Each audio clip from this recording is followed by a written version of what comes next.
Tulio Siragusa, joined today by my co-host Kim Lantis and Carlos Ponce. Hi, guys. Welcome back. Thank you, This guys. is our first interview of 2021. We call it an interview, but it's really a nice conversation amongst friends, getting to know each other. And with that being said, we have our guest today who's broadcasting from San Francisco, Yasyf Mohamedali from SIM. Hi, Yasyf. Welcome to the show. Thank you so much.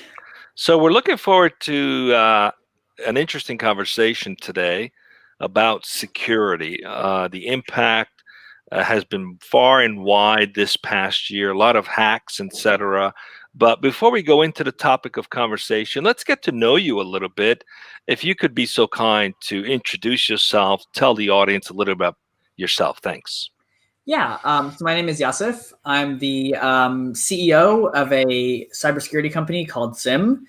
So my background is as a software engineer. I spent the last several years actually working in a different field. So I was running an engineering team at a healthcare company where we were building a communication platform for the people who take care of the poorest, sickest patients in the US. So probably the most rewarding job I'll ever have in my career. It was pretty incredible. Got the privilege of working with that team and building out that platform and working to improve the lives of many, many patients for several years. And throughout that journey, kind of had a lot of interesting challenges around building software in a heavily regulated space where security and compliance matter a lot, which kind of inspired me to kind of discover some of the problems that we're now trying to tackle at SIM. Excellent. So let's talk about SIM a little bit. What gave birth to this idea? What do you guys do specifically?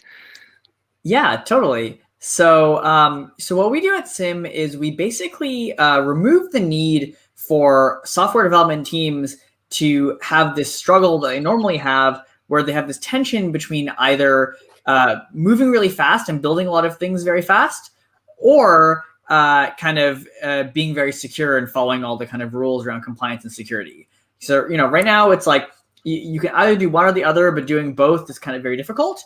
Whereas what SIM does is we take all of the work required to move fast and yet still be secure, the same work that every company right now has to do themselves, and we do it all one time in a kind of centralized way.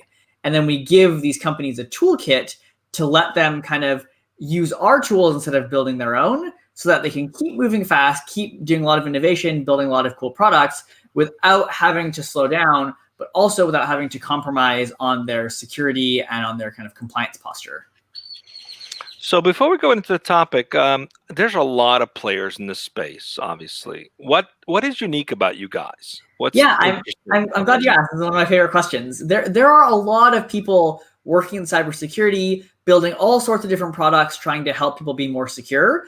What's really unique about us is we're very focused on the developers, on the engineering team. So other products in the space will either kind of be a black box solution that you kind of roll out but don't really have the ability to tweak or configure, or it'll be very configurable but kind of more legacy software that's often kind of built for a world where IT departments are the ones controlling kind of security and managing that stuff.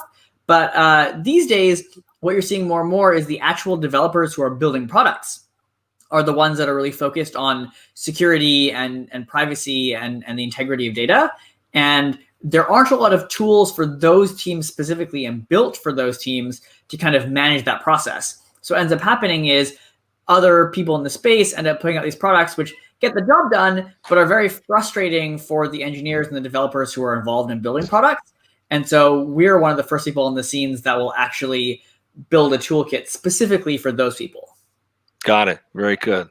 So let's go right into the topic today. Kim, would you please introduce the topic today? Sure. Thank you, Tulio, and welcome to the show, Yasyf. So today's topic, as chosen by you, is developers and security, a love-hate relationship. Noting that 2020 was marred with a myriad of cybersecurity incidents, ranging from Twitter all the way to SolarWinds, and you want to address some cultural shifts that can happen to perhaps and hopefully avoid this in 2021. So my question for you is, yes, what are these cultural shifts? Tall order. I think the first shift that you're mentioning is get security in the developer's hands, right? Is that a cultural shift that you're referring to? Yeah, absolutely. I think there's this notion of developers having to kind of reclaim security in a way that they haven't really done before. And so, the way I kind of compare this is if you look at kind of the past, you saw a very similar trend with kind of infrastructure and the people who are kind of taking the code that's written for a product and putting it out into the world, kind of like actually getting it deployed. And that used to be IT that did this. They were kind of in charge of managing the servers and getting everything out there. But there's this kind of revolution, this field called DevOps kind of popped up where engineers were actually saying like, no, this is ours. Like we actually want to own this process of taking code from just being written all the way to being live as a product. And in order to do that, we had to build a whole set of tools, and we still are building this like rich set of tools to empower these engineers to actually reclaim kind of infrastructure and deployment. And now we're seeing something very similar in security, where I think you see these engineers and these development teams who want to reclaim kind of this notion of security. And we need to kind of do some cultural shifts to help them do that. And part of that is kind of equipping them with the right tools. Very good. So where does that cultural shift need to take place? Is it from like the project management level, from the CTO level, from the engineers themselves, all of the above? Yeah, I think it's every part of that stack. It's everything from the engineers who are writing the code, who actually are now realizing, these considerations of who can access the data and are there any vulnerabilities or ways people kind of get around our constraints and access data. Historically, that was kind of left to someone else, but I think we're seeing more and more that model doesn't work. So I think it starts with the engineers. And again, to be able to do that, it's really unfair to just say that the engineers need to start caring about this whole new domain and learn all this stuff. Like we have to give them the right tools to equip them to kind of properly own that. And that's exactly what SIM is trying to do. So I think that's the first level. I think it also gets worked into the project management, the product management. People need to budget for time and capacity to look at this stuff. It can't be an afterthought. It's got to be kind of baked into what everyone's doing. And I think also at the kind of executive level, the VP and the C-suite level, people have to start really baking this into something they care about as one of their fundamental goals. I think every company should have an OKR this year of kind of doing a overhaul of their kind of security culture, because looking at what every other, tech company out there has struggled with in the past year, it's the fact this is always an afterthought, and there, a lot of that comes top down. And so I think having this executive leadership where people are saying, no, this is a priority for us. This is actually going to be something we evaluate, internally, is our security posture and how enabled people feel at kind of tackling those problems. I think that starts at the top. So I have a question, Yasyf. In construction business, right, there's a big push for it's everyone's job. Safety is everyone's job, right? Yeah. And they track how many days have gone by from the last incident, right? So there's this movement that has enhanced everyone's awareness to take the right precautions to keep everyone else safe, not just yourself, but everyone else. So how do you think we can introduce that to the developers world? Because what you're basically saying is it's everyone's job. Security is everyone's job, right? So what are some of the methods to bring about that change? I love that analogy so much. The kind of like days since incident kind of thing, this mindset of like, it's everyone's job to kind of keep everyone safe. I think the same thing really applies around security. I think it's everyone's job to be thinking about security. And I like the kind of very blameless, engineers are big on doing kind of blameless retros and thinking about how can we build systems that prevent us from making mistakes in the first place, as opposed to just pointing fingers and saying someone made a mistake. And so I like that mindset of kind of saying, okay, well, how can we bring that to security? How can we bring this and make it so it's everyone's responsibility? And I think, a couple of things. One is, I think, just an education thing, right? Where we have to start showing everyone that, hey, you see these big hacks on the news, and you see, hey, look, this happened to Twitter, this happened to SolarWinds, this happened to Garmin, but what people don't realize is for the big hack or incident you see in the news, there's 10 smaller ones that people see kind of that happen every day, whether it's a small breach or a small incident. And so people always think, oh, it only happens to big companies. I think we have to really let people understand that this could happen to anyone. It could happen to you. It might have already happened to you. And so it's kind of education thing of, hey, this is relevant to you too, but also it's very much in your power to fix, right? I think one of the other problems is people see security as this big, scary thing where it's kind of all or nothing. In reality, it's really small tweaks here and there, right? There's little kind of best practices you can adopt, little parts of your process you can tweak. And I think by slowly introducing those, and again, it's really unfair to ask people to just do that point blank, right? You have to give them the tools, equip them to actually be able to do this. But by giving people the right tools and by baking this into the culture slowly, I think you can actually make a small transition which has a very large impact. Right. That's one of the first things that came to my mind was you kept talking about reclaiming in the sense of ownership. But the first thing that is, that sounds scary.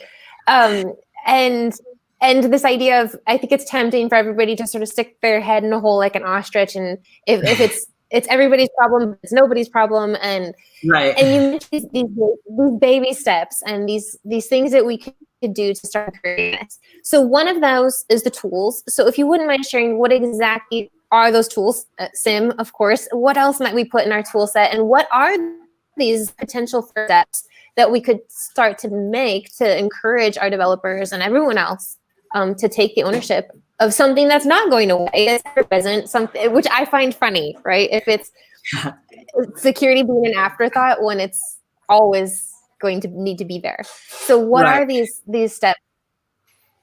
Yeah. Keep in mind we have almost 5,000 developers worldwide, so we're taking notes. Awesome. No pressure. No pressure. Yeah, no pressure at all. On the tools front, there's kind of three buckets of tools I think people should start investing in. One is just kind of better tools around detecting, kind of understanding when something has gone wrong. I mean, one of the scary things we see in the news all the time is like, oh man, this hack happened and we're finding out about it 6 months later or a year later. And so being able to kind of have better kind of monitoring and scanning, kind of understanding like, hey, what's actually happening in our system, I think is something people are investing a lot in. And I think it's starting to normalize using those tools. And again, not making a scary thing, right? Like shifting that culture a little bit. It's like right now, when you see something wrong, it's kind of like, oh man, if I report this, it's like something really bad. Lowering that kind of barrier to be like, oh, it's really normal that like we're constantly monitoring, we're constantly alerting on these things. And also being smart, I think the flip side of that problem is a lot of companies experience alert fatigue. And so what you see is a lot of companies now, companies that do kind of alert management, you have companies like Sentry or PagerDuty or other companies that rolling out a lot of tools to help combat this alert fatigue and understand like when I receive an alert, is it actually relevant or is it kind of just noise? I think that's the first bucket of tools people need to start investing more in and normalizing the use of. The second, I think, is being, there's this notion of security of kind of like shift left, which basically just means like take things from being reactive to proactive. And in that sense, there's a lot of really cool tools out there that will actually integrate into the software development lifecycle and start proactively saying, hey, this infrastructure change you're about to make, it's insecure, or this kind of activity you're about to do would actually expose this issue. And so starting to kind of be more almost proactive and bake it into the actual software development lifecycle, I think is really important as a set of tools. And then the third set of tools, which is primarily where SIM focuses, is actually equipping developers with the frameworks and the tool chain they need to bake this into at a workflow level and to kind of lower the barrier to saying, actually, if we just follow our standard process, then it's very hard to shoot ourselves in the foot. So this notion of kind of like putting up guardrails, but specifically putting up guardrails that walk the line of not being obtrusive to standard workflows while still being effective at kind of enforcing policy. I think that's really important. And to get there, we need to have tools that actually, lend themselves to the culture and the policies and the other pieces of software being used at different companies, which means they have to be highly customizable. They can't just be these clunky systems we've used in the past. Yasyf, I have a question for you, and please consider that in this conversation, I am the layman. So please, in that sense, let's just try to use understandable words that will not require me extra effort. Deal. Yeah. Okay. No. Well, the thing is, I had a conversation, a DojoLIVE conversation a while ago with a couple of gentlemen who represented a cybersecurity company called SimSpace. And well, because of the roles and what they did and the types of contracts that they had, I believe, if I recall correctly, they even had a contract with the Defense Department. So it was a very high-end type of scenario, so to speak. So in that conversation, I remember hearing concepts that, to me, they're still on the complex end. But I would like your opinion about your industry, where you see these areas from your perspective. I mean, they even covered about quantum computing, cryptography frameworks, and self-spawning AI, and neural networks. So these were very, very complex, high-end type of scenarios and technologies. Where do you see these types of technologies in your space, if applicable? It's really interesting. I think there's been a lot of really cool activity in the space of really fancy technologies, right? People doing all this machine learning, neural nets, and really fancy stuff like that. And I think, and quantum computing, encryption, all that. And so I guess two answers. One is that I don't see those things as mutually exclusive to the stuff we've been talking about, in that you still want to do everything you can to make sure your kind of pipes are protected. The way data is flowing is all encrypted properly to make sure you're doing really smart kind of detection of stuff. The machine learning kind of flows into those kind of models we were talking about earlier around avoiding alert fatigue and making sure that you're actually getting alerted for things happening. So I see all these technologies as kind of the backbone, which are kind of enabling the workflows and the use cases I've been describing. But it's like a technology by itself, like this kind of fundamental technology, isn't what solves the problem. It's a tool you can use to solve the problem. And so I kind of see them as a different layer of the stack, kind of the more building block. The other piece I'll say, though, is that in addition to all this really fancy stuff helping a lot and enabling a lot of the stuff I've described, it often comes down to pretty simple changes to actually get that. There's a lot of low-hanging fruit when it comes to security, where people see all these really exciting, glamorous kind of technologies to use, but actually making those slight cultural shifts, giving people the tools to provide even light guardrails without getting in the way, making security something that's something people think about with every change they make to a code base. Those little things actually go a very long way. And for a lot of the hacks we see, none of this fancy stuff would have helped. It would have helped with remediating and with detecting, but it wouldn't have helped actually avoiding the problem. For a lot of what we've seen, it's actually, like many things in life, doesn't need to be over-engineered. There are very simple, subtle things you can do, which actually get you pretty far. Okay, thank you, Yasyf. So when it comes to cultural shift, do you suggest, because the mindset is often, do you want speed or do you want it to be secure? Yeah. Right? There's this sort of choice you have to make. And it's a mindset that's ingrained even at the very beginning of someone learning to code, right? So are there any efforts that need to be made even at the educational level to rewire the thinking around this? So I think there's two big issues, like two misconceptions I think a lot of developers, including myself, in the past, have around security compliance. One is this notion of there's a choice you have to make. You either be secure or you move fast. And, that's been true for a very long time. But I think with the advent of tools like SIM and a bunch of other companies in our space, we are now doing the work of building software that eliminates that tension. With our software, or other pieces of software, you no longer have to make that choice. So part of this is just an education thing, getting out there hey, you don't have to decide between one or the other anymore. And a lot of the customers we talk to, that's kind of a light bulb moment where it's oh, hey, I get it now. I'm still in this mindset of I have to do one or the other, but actually I can have my cake and eat it too. So that's more of, I think, a problem I think companies have to solve, where it's they have to get their products out there and say, hey, you can pay for the software and avoid that trade-off.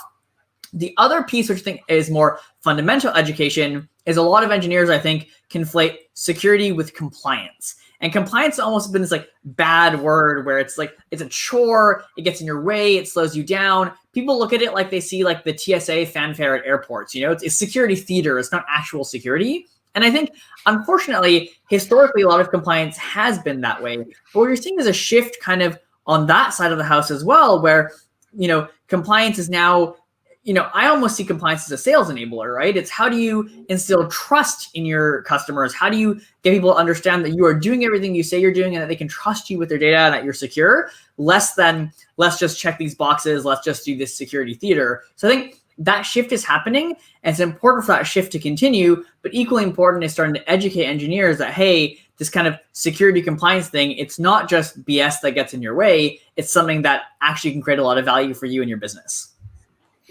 So let me play devil's advocate here a little bit. Okay.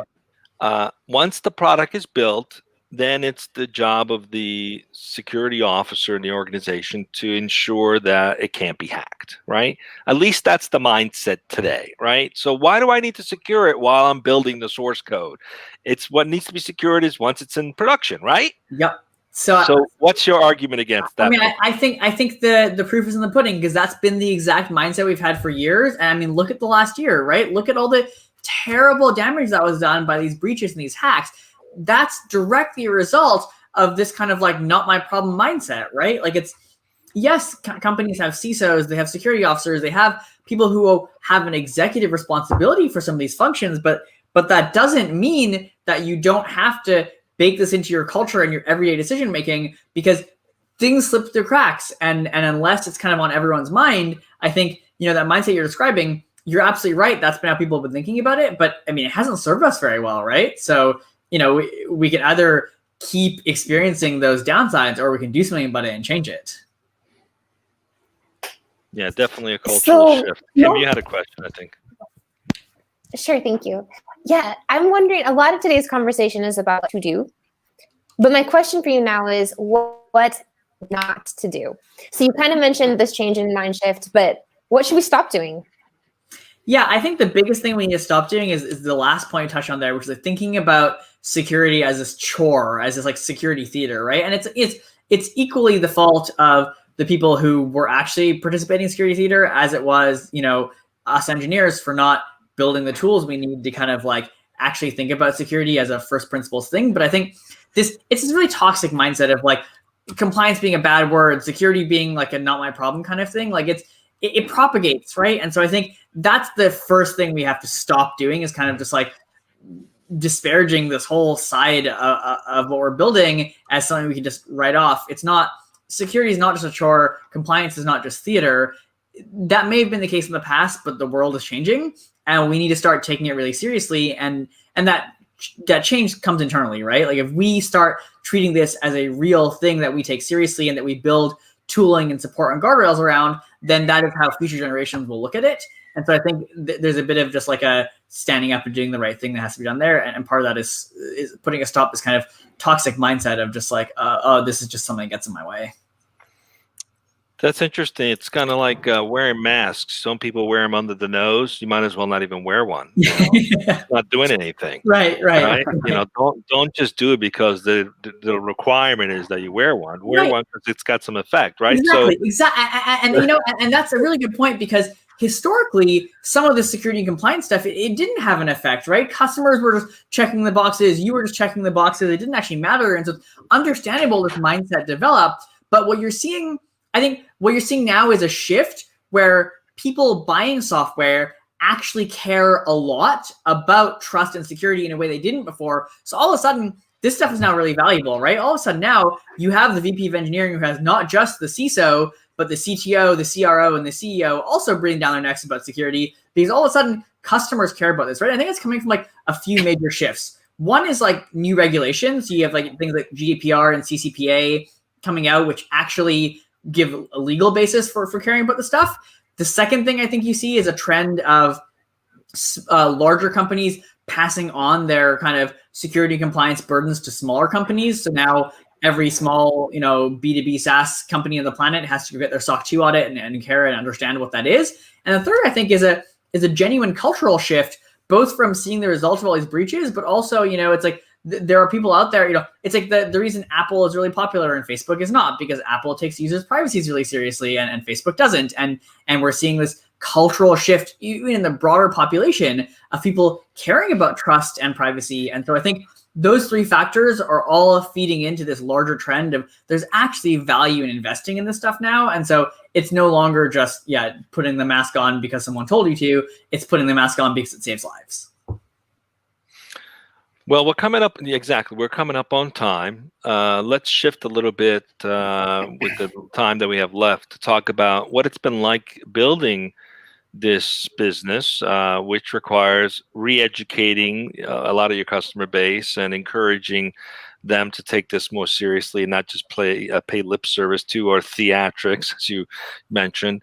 What kind of people end up joining your organization? You guys are disrupting and introducing something that requires some education and in some cases, some arguments to get people to see the light. What's your culture like to bring people that have that mindset? Yeah, so I think I'll answer the last part first. And the culture really, we really try to like honor and do right by the people we serve, which is these engineering teams. I think it's like there is this part that you mentioned around like helping people understand that compliance and security is no longer just theater. But I think it's also, we never want to blame our users and our customers. It's not their fault the culture evolved this way. It was, it was a valid way of thinking in the past, I think. And also they didn't have the tools they need. And so we try to have this culture of kind of really empowering and supporting development teams, but not blaming them for their current status quo. And the other part of that kind of culture and education there is, unfortunately, the tools that have been kind of put out there to date are really not helping the problem, right? Like you either have paternalistic tools that try to do everything for you and aren't customizable or flexible at all and get in your way. And so like, no wonder people don't like those. On the other hand, you have people encouraging everyone to like build everything yourself, build everything in-house. And that's just not feasible. You then end up with the be secure versus go fast. You can't have both. So part of that culture of kind of empowering and lifting up and supporting the developers we work with and helping them understand that, hey, you can actually have your cake and eat it too, and we can give you the tools to do that with is kind of striking that balance of internally making sure we're always building toolkits and frameworks that are that middle ground, that are powerful but flexible and never get in your way. And the kind of people we end up attracting to join the team are similar. They're often developers and people who have experienced these problems before. Getting people to join the team is kind of fun when you get to talk to people and say like, hey, here's the problem we solve. And they say, oh man, I felt that in my last job. It just got something that kind of clicks right away for people who have been in and around this stuff. And so that's really exciting to be say like, okay, you've experienced this. Now here's the solution we're bringing to the table, but here's this cultural shift we're bringing along with it to really empower people. And this notion of kind of putting guardrails in place that are flexible, strike the middle ground, and helping kind of codify everything so computers can kind of help humans accomplish their goals rather than like just replacing humans or disparage them or something. And so I think that mindset really vibes with the people we bring on who have experienced this trade-off in the past. And so a lot of our team ends up being people who are very representative of our customers, which I think is really cool. I like it. Sounds like a lot of empathy instead of shaming people into changing, right? Exactly. I love it. It's not your fault. It is, but Exactly. It's not their fault, right? Give them the right tools. Exactly. And giving meaning to what it is that they're doing, right? So like, Absolutely. wow, this is a real problem, and I'm helping solve this. And connecting it with problems people have felt in their past, because as engineers and developers, we've all been there. We've all felt this. And, I don't want to just fix this for the healthcare companies and for the high compliance companies out there. I want this to be something that's easy for everyone to kind of take advantage of. We want to be the tool for every company. And so that's kind of really baked into what we're doing. Yep. Well, yes, it's been great to have you as our guest. Stay with us as we wrap up, and we'll stay in touch with you for sure to see how you progress along, and maybe we'll have you back a little bit later, maybe in a year or what have you, to get a use case from you and see where you're at. So thank you for joining us. Just stay with us as we wrap up. Carlos, what do we got coming up? I think we have another show this week on Thursday, right? Absolutely, Tulio. Right here on DojoLIVE at noon, we'll be speaking with Anisha Patel, the Senior Director of Customer Success and Management at Cisco. And the topic is going to be customer experience, the new era of customer success. We're going to be speaking about or answering the question on how to deliver true customer success and how it goes beyond any specific function and requires company-wide transformation. So I really look forward to this conversation on Thursday at noon Pacific with Anisha Patel from Cisco. That's Great. What we have. It'll be interesting. And until then, stay safe, everyone, and see you again soon at noon on Thursday.